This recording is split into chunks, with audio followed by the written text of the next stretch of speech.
কিছুদিন ধরেই ভাবছিলাম আপনাদেরকে আমার বেলি ফুল গাছ কিভাবে যত্ন নিই সেটা একটু দেখাবো। তো চলেন শুরু করি। আমি কিছু পাতা পচা সার দিয়েছি এর আগে।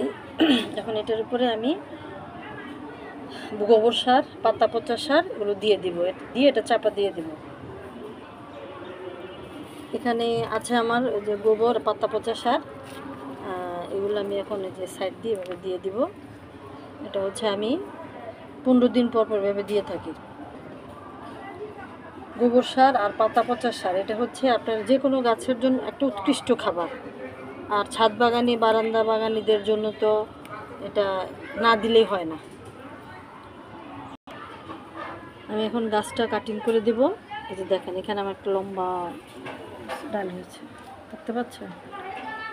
এই লম্বা ডালটাতে আপনার কোনো ফুল হবে না,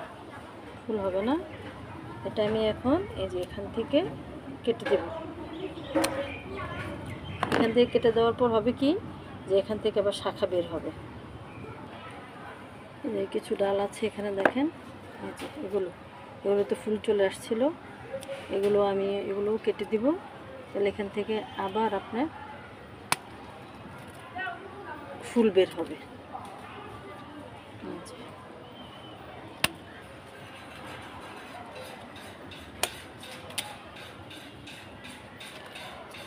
প্রত্যেকটা ডাল কেটে দেব। এভাবে যদি আমরা যত্ন নিই তাহলে আমার বেলি ফুল গাছ একদম ফুলে ভরে যাবে।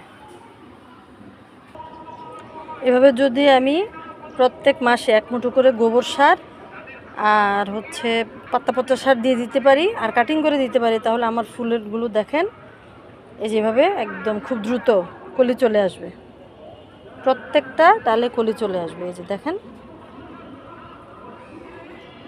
তো এভাবেই বেলি ফুলের গাছের যত্ন নেবেন, দেখবেন যে মাশাআল্লাহ আপনার গাছটাও একদম ফুলে ভরে যাবে।